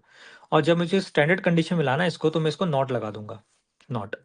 याद रखना जब भी मैं स्टैंडर्डाइज कंडीशन लगा दूं, स्टैंडर्ड कंडीशन में नॉट लगा दूं, समझ जाना कंडीशन क्या फिक्स्ड हो गई है, ठीक है, उसकी वैल्यू फिक्स्ड हो चुकी है। The electrode potential measure at standard condition, standard condition मतलब कि चीजों को फिक्स कर देना। ठीक है, एक रूल लगा देना कि भाई इस रूल के अगर तुम वायलेट करोगे तो उस केस में कंडीशन फुलफिल नहीं होगी। मान लो कॉन्सेंट्रेशन अगर 1 मोलर है, ये फिक्स्ड होना चाहिए। प्रेशर मस्ट बी 1 बार, ये भी फिक्स होना चाहिए, कोई भी गैस हो तो उसके लिए। टेम्परेचर जनरली हम यूज करते हैं 25 डिग्री सेल्सियस रूम टेम्परेचर, और ये भी फिक्स होना चाहिए फिर अपना। ठीक है, तो कॉन्सेंट्रेशन प्रेशर ये तो कांस्टेंट, ये तो हमेशा कांस्टेंट ही रहेंगे, ये ध्यान रखना, हमेशा रहना चाहिए। अगर ये कांस्टेंट नहीं रहे, इसको बोलते हैं नॉन स्टैंडर्ड कंडीशन, और उस केस में हम लोग यूज करते हैं नस्ट इक्वेशन। ठीक है, नस्ट इक्वेशन कब रोल प्ले करता है, कब पिक्चर में आता है, जब कॉन्सेंट्रेशन प्रेशर में से किसी की वैल्यू क्या हो, डिफरेंट हो, मतलब 1 मोलर या 1 बार के बराबर ना हो, या 1 बार को और करके हम लिख सकते हैं 1 एटीएम, ये ध्यान रखना। अब types of standard electrode potential होता है अपने पास, एक होता है आपका स्टैंडर्ड ऑक्सीडेशन पोटेंशियल जिसको हम बोलते हैं एसओपी, और एक होता है स्टैंडर्ड रिडक्शन पोटेंशियल जिसको हम बोलते हैं एसआरपी। ठीक है, अब देखो एसओपी का मतलब क्या है, स्टैंडर्ड ऑक्सीडेशन पोटेंशियल। यहाँ पे मैंने ई नॉट लगाया, ये इलेक्ट्रोड का पोटेंशियल होता है, किसी मेटल का जो इलेक्ट्रोड होता है ना, उसकी बात हो रही है, तो इसको हम ऐसे रिप्रेजेंट करते हैं। ठीक है, तुम लोग जानते हो ना ऑलरेडी कि भाई जैसे मैंने बताया कि मेटल है, मेटल का अगर ऑक्सीडेशन हो रहा है तो किस में चेंज हो रहा है, एम एन प्लस में, और साथ में कितने इलेक्ट्रॉन लूज करेगा, एन नंबर ऑफ इलेक्ट्रॉन। ठीक है, तो इसको बोलते हैं इसको ऑक्सीडेशन। क्या मैं इसको ऐसे लिख सकता हूँ क्या, देखो ऐसे M/Mn, एम एन प्लस। ठीक है, और यहाँ पे मैं ई लगा दूं, ई मतलब इलेक्ट्रोड पोटेंशियल, ऐसे नॉट लगा दूंगा तो स्टैंडर्ड कंडीशन हो गया, यानी कॉन्सेंट्रेशन अपना कितना होगा, 1 मोलर। ठीक है, अगर मान लो इसी का रिडक्शन कर दूं, एम एन प्लस जो है N number of electron gain करेगा और एम में चेंज होगा, तो यानी कि इसका क्या हो गया, रिडक्शन।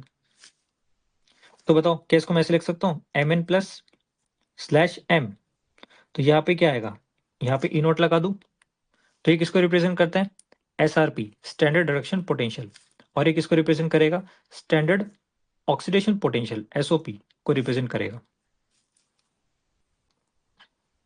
आई होप कि तुम लोग को मेरा पॉइंट सही में आ रहा है, मैं जो बोलना चाह रहा हूं। तो ये मेटल के लिए बोल रहा हूं मैं, मेटल, इट इज, ये मेटल के लिए होगा, ये एसओपी और ये हो गया एसआरपी।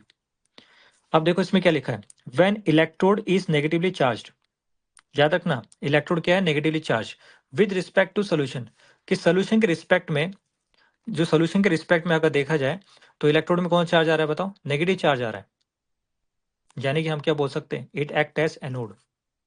लोन याद रखो, लोन, LOAN, लोन। सबको सही में आ गई बात। When electrode is negatively charge with respect to solution, that is it act as anode, ये एसआरपी के फॉर्म में। When electrode is positively charge with respect to solution, that is it act as cathode. ये थोड़ा diagram खराब सा लग रहा है, सबको यहां तक क्लियर है? चलो आगे बढ़ रहे हैं। अब यहाँ पे देखो सब लोग, फटाफट देखना। देखो मैं इस चीज को स्किप करने वाला था, बट मैं सोच रहा हूँ कि चलो एक बार और अच्छे से तुम लोगों को कॉन्सेप्ट क्लियर हो जाए, तो अंदर से एक फीलिंग आती है ना भाई, कुछ हाँ सही में आ रहा है, अच्छे से कॉन्फिडेंस बढ़ाने के लिए करा रहा हूँ बस, ये याद रखो। ये देखो सब लोग, मेटल जो है, मेटल Mn+ में चेंज हो रहा है, सोल्यूशन में गया, यानी कि ये हो गया इसका ऑक्सीडेशन। देखो ऑक्सीडेशन, ठीक है। अगर मुझे इसको ई नॉट के फॉर्म में लिखना है तो मैं ऐसे लिख सकता हूँ, जो अभी थोड़ी देर पहले जस्ट बताया मैंने, ई नॉट M/Mn+, यानी कि SOP। अब देखो मेरे पास ये मेटल है, इनको देखते हुए चलो, देखो ऑब्जर्व करो, जिंक Zn2+ में चेंज हो रहा है 2 इलेक्ट्रॉन, इससे कोई मतलब नहीं हमें, इसके बीच में बस स्लैश लगा दो, देखो जिंक स्लैश Zn2+, ये SOP है, ये सब SOP में चल रहा है। कॉपर, ये इसको देखो, इसको देखो, इसको देखो, यहाँ पे देखो Fe2+ है, स्लैश लगा दिया Fe3+, तो ये Fe2+ स्लैश Fe3+, ये ऐसे फॉलो करो। देखो Cl- है स्लैश Cl2, तो यहाँ पे देखो ई नॉट लगा है, Cl- स्लैश Cl2, ये हो गया। इसको ऑपोजिट कर दो तो ये हो गया SRP, तो E naught Mn+/M equals to SRP के बराबर, स्टैंडर्ड रिडक्शन पोटेंशियल, ठीक है। तो यहाँ पे लिख सकते हो कि Zn, इसको मैंने रिवर्स कर दिया है, तो यहाँ पे देखो SRP में ई नॉट Zn2+/Zn, देखो सबको देख लो, अच्छे से गौर से देख लो ये सब।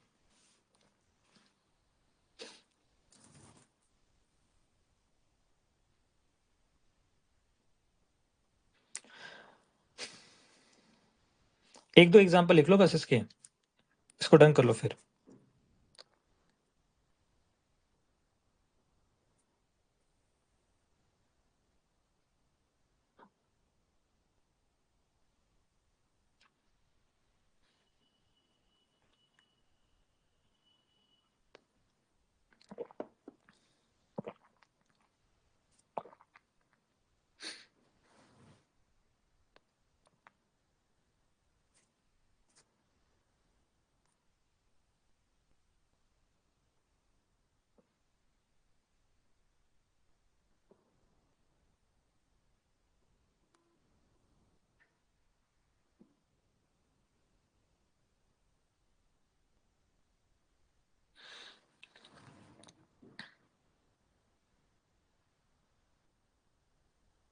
नहीं नहीं, ये मत लिखो अभी, SP और OP मत लिखो, ये नहीं आएगा एग्जाम में, एग्जाम में आता ही नहीं किसी की भी, ठीक है। देखो भाई टाइम ड्यूरेशन जो है 1 घंटे का ही होगा, बट आज थोड़ा सा मैंने ज़्यादा एक्सप्लेन कर दिया है, तो थोड़ा सा टारगेट जो है थोड़ा पीछे रह गया है, तो टारगेट को अचीव करना है बस मुझे, ठीक है। जो चीज़ मुझे नहीं बतानी थी वो भी बता दी मैंने, ठीक है। तो थोड़ा सा हम पीछे रह रहे हैं, तो मैं चाहता हूँ कि थोड़ा सा और थोड़ा सा सब लोग थोड़ा सा पेशेंस रखें, ठीक है। अगर किसी को, देखो मैं अभी बोल रहा हूँ, किसी को अगर आंखों की प्रॉब्लम है, ठीक है, जिसको अगर लग रहा है कि भाई बहुत ज़्यादा स्क्रीन टाइम हो गया है, तो ऑफ कर लो, बाद में देख लो, कोई दिक्कत नहीं है। अभी इतना ज़्यादा मैं वो खतरनाक वाली चीज़ें नहीं बता रहा हूँ, जो चीज़ बतानी थी वो मैंने पहले बता दी है, ठीक है। अपना ध्यान भी रखना इस मामले में, ये ध्यान रखो सब लोग, और याद रखो अपन लाइव क्लास में कोई टाइम पास कर नहीं रहे हम लोग, ठीक है। मैं तुम लोगों को जेनुअली बहुत मेहनत से पढ़ा रहा हूँ, और प्लीज इस चीज को मत देखो कि भाई ऑनलाइन क्लास चल रही क्या चल रही, नहीं भाई, पूरा 100% दिया जा रहा है। ऑफलाइन से ज्यादा तगड़ा मेहनत करता हूँ उसमें, ठीक है। और अच्छी बात क्या है, ऑफलाइन से ज़्यादा बेहतर मुझे ऑनलाइन इसलिए लगता भी है क्योंकि इसमें कंटेंट बहुत ज़्यादा है और मैं बहुत सारी चीज़ तुम लोगों को बता सकता हूँ, उसकी रिकॉर्डिंग मिल जाती है। सबसे बड़ा बेनिफिट ये है इसका, ठीक है। बार बार वहाँ पे समझाने की जरूरत, वहाँ पे क्या है, ऑफलाइन में बहुत सारी चीज़ें मुझे बस बोलनी पड़ती है, ठीक है। तो यहाँ पे तो बहुत सारी चीज़ें कवर भी हो रही तुम्हारी। नहीं, सेल पोटेंशियल बस डेफिनेशन, उसके दो टाइप, उसको स्टैंडर्ड फॉर्म में लिख लिया, उसके दो टाइप, SRP, SOP और SRP, बस ये लिखना है। और ये पॉइंट अगर याद रहे तो ठीक है, वरना कोई दिक्कत नहीं है। मैं तो ये बोल रहा हूँ इतना इंपॉर्टेंट नहीं है, बस ये चीज ना आगे न्यूमेरिकल में हेल्प करेगा, बस इसके लिए। नेक्स्ट देखो, सेल पोटेंशियल और करके EMF ऑफ द सेल, जिसको हम बोलते हैं ई सेल, समझेंगे सब लोग। The difference between the electrode potential of the two half cell is known as cell potential और सेल वोल्टेज। देखो, ये अपने पास दो हाफ सेल है, दोनों को हमने वायर से कनेक्ट कर दिया और यहाँ पे वोल्ट मीटर है, तो यहाँ से हमें पोटेंशियल डिफरेंस देखने को मिल रहा है, नेगेटिव चार्ज और पॉजिटिव चार्ज, यहाँ पे पोटेंशियल डिफरेंस आ रहा है। तो अगर पोटेंशियल डिफरेंस है तो वहाँ पे ई नॉट सेल मतलब ई सेल की वैल्यू देखने को मिलेगी। अभी तो मैंने ई सेल को डिफाइन किया है, ठीक है। सेल वोल्टेज या सेल पोटेंशियल बोलेंगे। देखो अच्छे से समझो, difference between electrode potential of two half cell, electrode potential negative charge और ए पॉजिटिव चार्ज, इनके बीच का potential difference. It is also known as EMF of the cell if no current is drawn from the cell, ठीक है, तुम लोग जानते हैं already. Next, the cell potential measure at standard condition is called standard cell potential या standard EMF of the cell, यानी कि E naught cell, ठीक है। तुम लोग बहुत सारी चीज जानते हो तो उसमें मुझे इसलिए ज्यादा तकलीफ नहीं होती, मतलब एफर्ट्स लगाने की जरूरत नहीं पड़ेगी मुझे ज्यादा, ठीक है। स्ट्रेस देना नहीं पड़ेगा मुझे कि भाई हाँ ये ऐसा होता है। तो बताओ, मैंने यहाँ पे ई सेल को मैंने स्टैंडर्डाइज कर दिया, इसको ई नॉट सेल की फॉर्म में लिख दिया, यानी कि ये हो गया आपका स्टैंडर्ड सेल पोटेंशियल, यानी कि standard EMF of the cell, यानी कि हमने कंडीशन को फिक्स कर दिया है, ठीक है। अब ये बहुत इंपॉर्टेंट पॉइंट बताने जा रहा हूँ, ये समझो। अब यहाँ पे तो ई नॉट सेल आ गया, अब इसको कैलकुलेट कैसे करते हैं, कैलकुलेट करने का तरीका ये है, ये फॉर्मूला है, E naught cell equals to E naught cathode minus E naught anode. देखो, ये ई नॉट कैथोड है माइनस ई नॉट एनोड है, ये फॉर्मूला भी पता होना चाहिए कैसे आया, तब जाके तुम न्यूमेरिकल करोगे, तुमसे गलती नहीं होने वाली एग्जाम में भी। देखो क्या लिखा है, अकॉर्डिंग टू लेटेस्ट कन्वेंशन, यानी कि IUPAC के हिसाब से, ठीक है। According to IUPAC, for calculating EMF of the cell, the electrode potential are always taken as reduction potential, हमेशा रिडक्शन पोटेंशियल के फॉर्म में लिया जाता है, ठीक है, फॉर बोथ द इलेक्ट्रोड, चाहे मेरे पास ये इलेक्ट्रोड हो चाहे मेरे पास ये इलेक्ट्रोड हो, एनोड या कैथोड वाला कुछ भी हो, कोई भी इलेक्ट्रोड दोनों में से, तो हमेशा किस फॉर्म में लिया जाएगा इसकी वैल्यू को, रिडक्शन पोटेंशियल के फॉर्म में। सबको सही में आगे बात।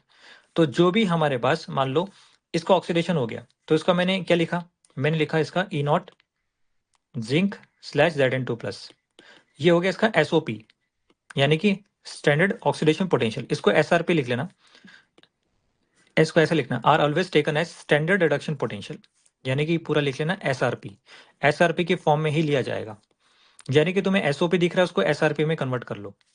तो यहाँ पे देखो, मेरे पास है E not zinc slash Zn2+, ये हो गया SOP, ठीक है, ये SOP है। अब मैं इसका रिवर्स करूंगा तो जाके मुझे क्या मिलेगा, SRP। तो रिवर्स करने का मतलब देखो, ये अगर मुझे SOP दिख रहा है तो उसको मैं SRP में चेंज करूंगा, यानी लिखूंगा माइनस ऑफ SRP। तो ये जो तुम्हारा फॉर्मूला जो बना है ना, ये फॉर्मूला बना है आपका SRP से, यानी कि ई नॉट कैथोड, यानी कि यहाँ पे R के फॉर्म में रिडक्शन है, रिडक्शन पोटेंशियल के फॉर्म में, ई नॉट एनोड ये भी रिडक्शन के फॉर्म में, दोनों की वैल्यू को रिडक्शन के फॉर्म में ली गई है। अब देखो इसका प्रूफ, इसका प्रूफ ये कि भाई E naught cell is equal to किसके बराबर होता है, SOP प्लस SRP, दोनों के सम के बराबर, क्योंकि यहाँ पे SOP भी हो रहा है SRP भी हो रहा है। अब मैं लिख सकता हूँ SOP को, देखो according to SOP E naught, क्योंकि यहाँ पे कैथोड में, सॉरी एनोड इधर ऑक्सीडेशन होगा जिंक का, तो जिंक Zn2+ में चेंज हो गया, SRP में कॉपर 2+ कॉपर में चेंज हो गया। अब चेक करो, ये तो SOP है ना, इसको मुझे SRP बनाना है, ठीक है। तो SRP बनाने के लिए मैं क्या करूंगा, इसको रिवर्स कर दूंगा, तो SOP को SRP में चेंज कर दिया, यानी कि नेगेटिव साइन लगा दिया, तो ये जिंक जो यहाँ पे दिख रहा है वो यहाँ पे होगा, ये रिवर्स कर दिया ऐसे, तो माइनस लग गया, तो ये आ गया, ये तो एज इट इज है, ये तो रिडक्शन के फॉर्म में ऑलरेडी है। तो इस वाले को यहाँ पे ले जाओ और यहाँ पे इसको लेके आओ। देखो ये वाली चीज पॉजिटिव तो यहाँ पे रख रहा हूँ, ये नेगेटिव यहाँ पे। तो बताओ ई नॉट सेल किसके बराबर होगा? E naught cathode minus E naught anode के बराबर। यानी कि इसको मैं बोलूंगा कैथोड और इस वाले को बोलूंगा एनोड, क्योंकि जिंक वाला एनोड है और ये वाला क्या है? कैथोड है। क्या सबको यहाँ तक क्लियर है? यहाँ पे देख सकते हो जिंक Zn2+ में चेंज हुआ, 2 इलेक्ट्रॉन लूज किए इसने, तो ये हो गया इसका SOP, यानी कि x वोल्टेज का मान लो। अब इसको मैं SRP में चेंज कर रहा हूँ, यानी कि इसका नेगेटिव साइन ले लिया, -x वोल्ट। ठीक है, और यहाँ पे लिखा है ई नॉट कैथोड की वैल्यू हमेशा ई नॉट एनोड से ज्यादा होगी। ई नॉट कैथोड की वैल्यू हमेशा ई नॉट एनोड से ज्यादा होगी। और मैं फिर से रिपीट कर रहा हूँ कि भाई यहाँ पे तुम लोग ये लिखोगे, ये थोड़ी सी हैंडराइटिंग खराब है यहाँ पे।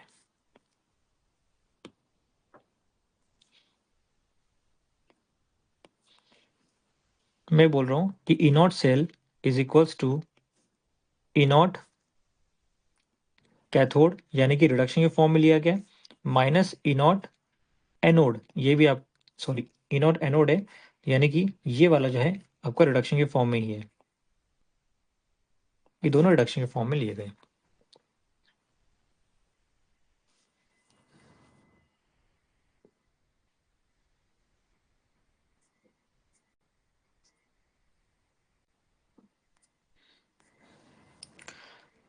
ये वाला पॉइंट लिख लो सब लोग फास्ट, इतना लिख लो फास्ट सब लोग।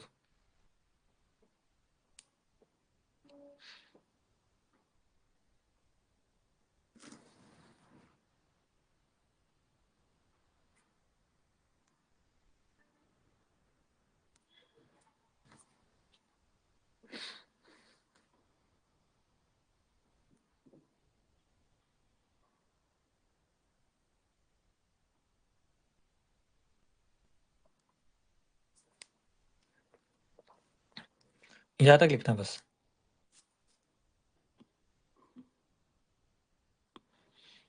इसको बार बार पढ़ो, 2-3 बार 2-3 बार। नहीं, तुम लोगों को कोई भी SRP की वैल्यू याद नहीं रखनी है, एग्जाम में हमेशा SRP की वैल्यू गिवन होगी।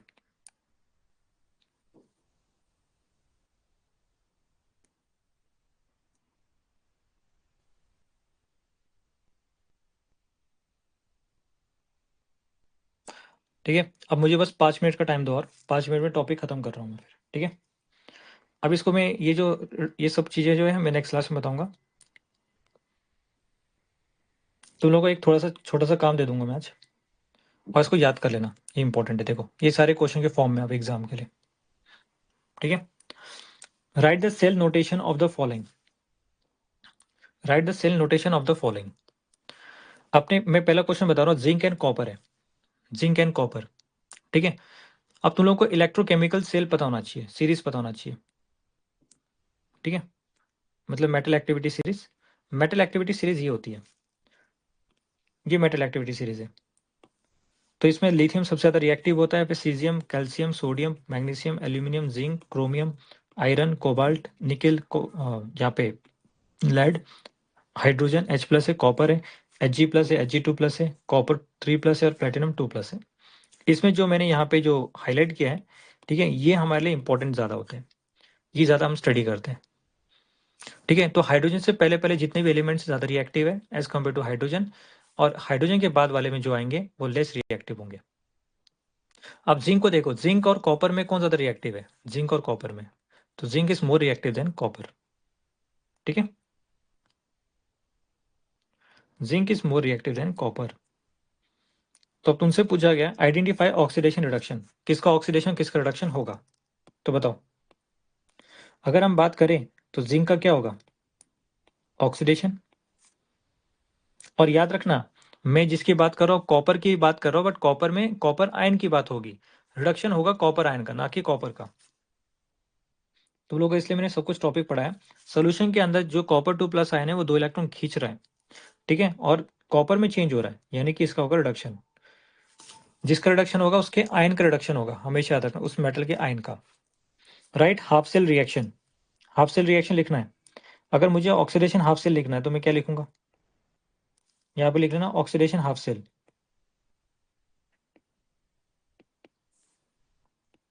जिंक Zn2+ में चेंज होगा और साथ में 2 इलेक्ट्रॉन रिलीज करेगा। Next reduction half cell, copper 2+, 2 electron gain करेगा और कॉपर में चेंज होगा और दोनों तरफ इलेक्ट्रॉन सेम होना चाहिए, तब जाके तुम नेट सेल रिएक्शन लिख सकते हो।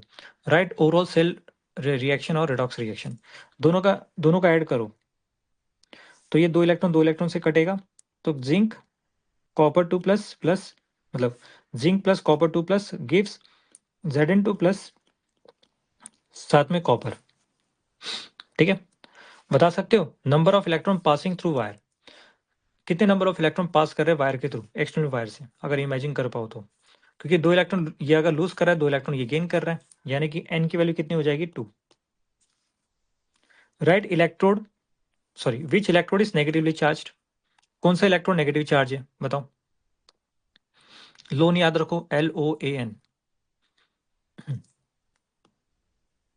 एनोड यानी कि जिंक नेगेटिवली चार्ज है, तो पॉजिटिवली चार्ज कौन होगा, कैथोड यानी कि कॉपर पॉजिटिव चार्ज होगा। ठीक है, विच इलेक्ट्रोड एक्ट एज कैथोड, कौन सा इलेक्ट्रोड कैथोड की तरफ वर्क करेगा, तो हम बोलेंगे भाई कॉपर एज अ कैथोड की तरफ वर्क करेगा और एनोड की तरफ वर्क कौन करेगा, zinc. Flow of electron and current in the cell, किस डायरेक्शन में इलेक्ट्रॉन फ्लो करेगा बताओ, इलेक्ट्रॉन का डायरेक्शन क्या होगा, फ्रॉम एनोड टू, एनोड यानी कि ब्रैकेट के अंदर जरूर लिखना है कौन सा मेटल है वो, टू कैथोड यानी कि कॉपर। करंट का क्या होगा, इसका ऑपोजिट कर दो, यानी कैथोड है कॉपर, टू एनोड यानी कि जिंक।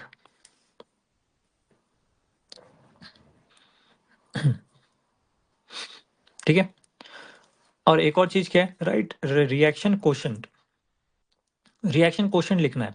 रिएक्शन कोशेंट मतलब QC होता है, जैसे हम लोग इक्विलिब्रियम पढ़ा था, इक्विलिब्रियम चैप्टर में हम लोग पढ़ते हैं ना एक के इक्विलिब्रियम, के इक्विलिब्रियम का मतलब क्या होता है, concentration of product upon concentration of reactant. वैसे इसको मैं नेक्स्ट क्लास में अच्छे से और समझा दूंगा, तो इसको अब एक काम करते हैं, नेक्स्ट क्लास के लिए इसको रखते हैं, अभी नेक्स्ट क्लास में समझेंगे इसको। ठीक है, तुमसे बोला गया रिप्रेजेंट्स इलेक्ट्रोकेमिकल सेल, यानी जिंक कॉपर का तुम्हें इलेक्ट्रोकेमिकल सेल रिप्रेजेंट करना है। अच्छा ये बताओ, ये तो डेनियल सेल हो गया ना, एग्जाम में क्वेश्चन आया कि डेनियल सेल के बारे में बताओ, डेनियल सेल में क्या क्या चीज प्रेजेंट है, तुम बोलोगे जिंक एंड कॉपर, ये याद रखना। ठीक है, तो एग्जाम में पूछा गया write the representation of Daniell cell. ठीक है, इलेक्ट्रोकेमिकल सेल का रिप्रेजेंटेशन बताना है, zinc solid slash Zn2+, aqueous यहाँ पे डबल स्लैश है यानी कि सॉल्ट ब्रिज है, copper 2+, aqueous slash copper solid, ये होगा, ये रिप्रेजेंटेशन है। फिर क्वेश्चन रिएक्शन हम करेंगे आगे। ठीक है, फिर आगे नेक्स्ट इक्वेशन भी शुरू हो जाएगा आपका।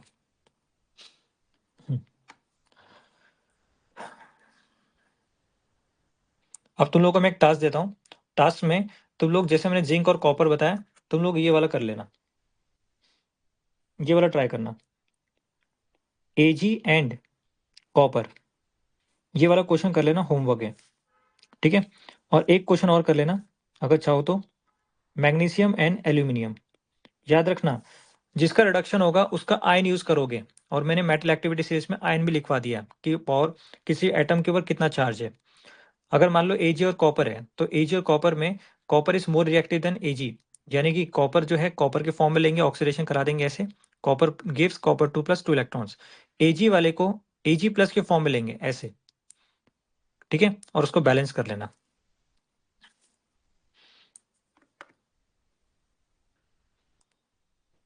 ठीक है,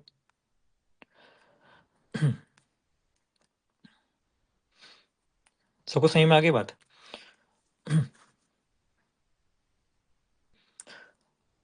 अच्छा अब बताओ सबको कैसे लगी क्लास।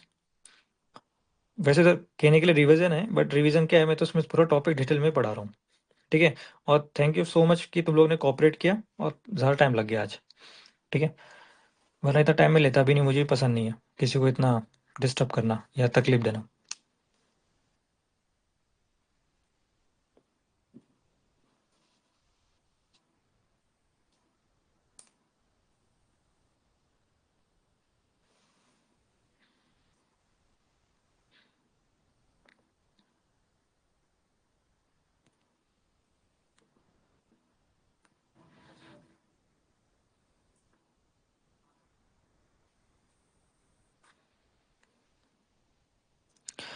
देखो, मैं नोट्स नहीं भेजूंगा, तुम लोगों को रिकॉर्डिंग में से देखना है।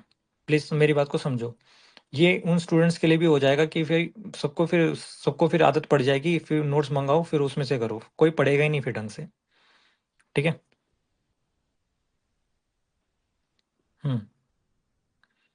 एंड तक तो साथ में हूँ मैं, टेंशन मत लो। बस तुम लोग मेरे साथ रहो एंड तक। ठीक है।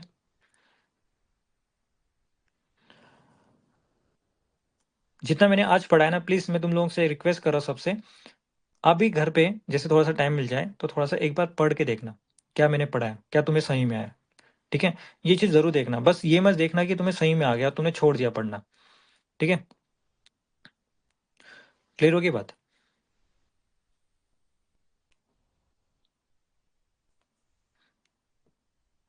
चलो, मिलते हैं नेक्स्ट क्लास में। चलो, टेक केयर।